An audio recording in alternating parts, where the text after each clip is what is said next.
চেয়ারে বসতে পারতাম না। ও টাকাওয়ালা বাড়িওয়ালা, ও পরীক্ষায় ভালো নাম্বারওয়ালা, মা বাবার চোখের পানি আর দোয়ার কারণে আজকে পরীক্ষায় ভালো নাম্বার পেয়েছো, টাকার মালিক, বাড়ি গাড়ির মালিক হয়েছে। আজকে কত আরামে গাড়ি নিয়ে ঘুরো। আর এই নওগাঁ জেলায় তোর বাবা মা কত কষ্ট করিয়া চলাফেরা করছে, গাড়ি ভাড়া দেওয়ার মতো টাকাও ছিল না।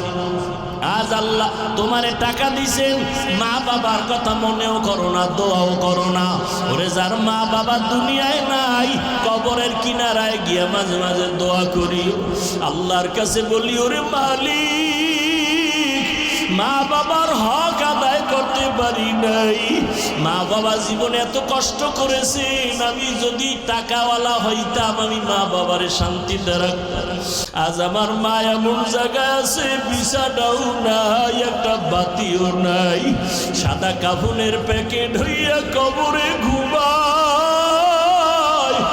ও সন্তান, ওই মা বাবারে কাঁদাইয়া যদি থাকো, তাড়াতাড়ি মাওলার কাছে ক্ষমা চাও।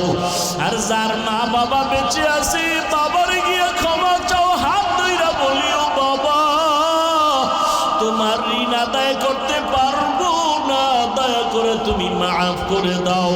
ও যুবকেরা, যদি মায়ের সাথে কষ্ট দিয়া বেয়াদবি করো, মায়ের বাসায় গিয়া বলবি, মা তুমি দোয়া করলে আমার মাওলা কবুল করবে, তোমার মনে বোধহয় কষ্ট গেছে, এজন্য আমার আমল নাই, আমার কান্না নাই, মোনাজাতে পানি নাই। মা তোমারে বহু কষ্ট দিয়েছে, গোপনে জানি কত কান্না করেছো, আজ